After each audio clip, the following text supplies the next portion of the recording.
नमस्कार। आज के शब्द ज्ञान में हम देखेंगे दूसरों के स्थान पर काम करने वाला, यानी वो व्यक्ति जो दूसरों के स्थान पर काम करता है उसे हम क्या कहते हैं? स्थानापन्न। वहीं आजीविका आदि की दृष्टि से अपने ऊपर ही निर्भर रहना, यानी वो व्यक्ति जो अपने खुद की दिनचर्या, अपनी जीविका खुद चलाता हो, उससे हम कहते हैं स्वावलंबी। स्वयं प्लस अवलंबन, यानी कि खुद का कार्य खुद चलाने वाला। यज्ञ के लिए निर्धारित अग्नि, वो अग्नि जिससे यज्ञ शुरू किया था उसे हम क्या कहते हैं? होमाग्नि।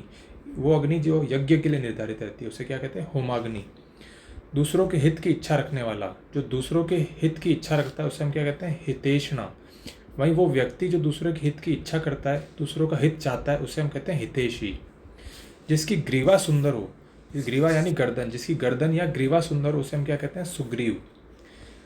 आज के मुहावरे एवं लोकोक्ति में हम देखेंगे अपना हाथ जगन्नाथ, यानी स्वयं का कार्य स्वयं द्वारा संपन्न करना वही सबसे उपयुक्त होता है। ठीक है। अटका बनिया दे उधार, यानी कोई मजबूर व्यक्ति होता है तो उसे अनचाहा कार्य भी करना पड़ता है। अपनी अपनी डपली अपना अपना राग, यानी किसी ग्रुप में कोई अपना खुद का काम अपनी मनमानी कर रहा है, एक दूसरे के साथ तालमेल नहीं बिठा रहा है, तो उसे हम कहते हैं अपनी अपनी डपली अपना अपना राग। अकेला चना भांड नहीं फोड़ सकता, सीधा सा मतलब है समूह के द्वारा किया जा सकने वाला काम अकेला व्यक्ति नहीं कर सकता, वो समूह द्वारा कार्य है तो समूह द्वारा ही हो सकता है। अपनी करनी पार उतरनी, सीधा सा मतलब अपना कार्य ही फलदायक होता है। आज के शब्द युग में हम देखेंगे उत्पाद यानी मस्ती करना, बदमाशी करना, तो उसे हम कहते हैं उपद्रव। वहीं उत्पाद होता है कोई वस्तु, उत्पन्न वस्तु, प्रोडक्शन जिसे हम कहते हैं। ऋत का मतलब होता है सत्य। वही ऋतु मतलब गर्मी, सर्दी, वर्षा आदि जो ऋतुएं होती है उसे हम कहते हैं ऋतु। खोआ यानी दूध से बनी जो भी वस्तुएं होती है उसे हम कहते हैं खोआ। वहीं खोया यानी गुम हुआ या खोया हुआ।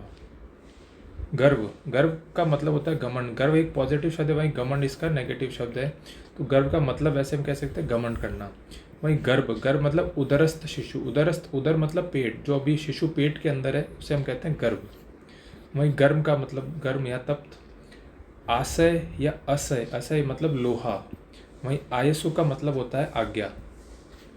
कटक का मतलब होता है सेना, और वहीं कंटक का मतलब होता है कोई कांटा। आज के विलोम शब्द में देखते हैं उपकार, यानी उपकार या फिर कोई भला करने वाला तो उसे हम कहेंगे उपकार। वहीं कोई बुरा या किसी का नुकसान पहुंचाने वाला होता है तो उसे हम कहते हैं अपकार। उद्घाटन का मतलब होता है शुभारंभ करना किसी चीज़ का, वहीं इसका विलोम होता है समापन करना। ग्रस्त हम कह सकते हैं किसी बीमारी के लिए या किसी चीज़ के लिए जो ग्रसित हो या पीड़ित हो, वहीं इसका विलोम होता है मुक्त होना। दंड एक इम्पॉर्टेंट शब्द है, इसका विलोम ध्यान रखिएगा पुरस्कार होता है, ना कि कोई प्रेम करना या ऐसा कोई इसका नहीं होता है, इसका विलोम होता है पुरस्कार, ये ध्यान रखिएगा। निरक्षर यानी जो पढ़ लिख नहीं सकता उसे हम कहते हैं निरक्षर। वहीं साक्षर इसका विलोम होता है पढ़ा लिखा। आज के पर्यायवाची शब्द देखें हम पाला यानी बर्फ जमना या ओस जमना, वहीं इसके पर्यायवाची हैं तुषार, निहार और हीम। बाघ यानी हम जानते हैं इसके पर्यायवाचियाँ चित्रक, व्याघ्र और शार्दुल।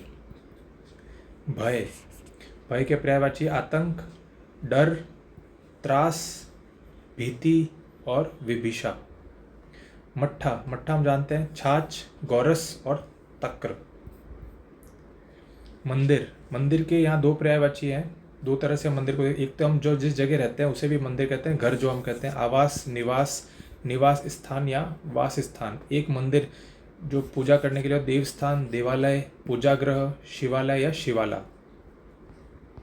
ठीक है। आज के पारिभाषिक शब्दावली में हम देखेंगे प्लेंटिफ का मतलब होता है वादी, यानी वो व्यक्ति जिसने वाद किया है, केस किया होता है। स्टार्टिंग जो होती है किसी भी केस की, कानून, यानी वो व्यक्ति जो वाद दायर करता है उसे हम कहते हैं प्लेंटिफ यानी वादी।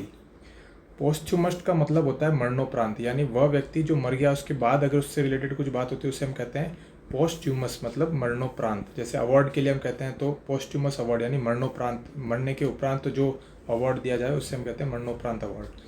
रिलैप्स का मतलब होता है पुनः किसी चीज़ को वापस उसके ओरिजिनल स्थान पर या वैसे के वैसे तोड़ मरोड़ कर वापस ओरिजिनल सिचुएशन में लाना। प्रत्यावर्तन, इसका हिंदी शब्द होता है प्रत्यावर्तन यानी रिलैप्स। इनकॉग्निटो का मतलब होता है कोई भी अज्ञात रूप से करना या फिर कोई ऐसा कार्य करना जो गुप्त रूप से किया गया हो, उसको गुप्त रूप से अंजाम देना किसी कार्य को, तो उसके लिए हम शब्द यूज़ करते हैं इनकॉग्निटो।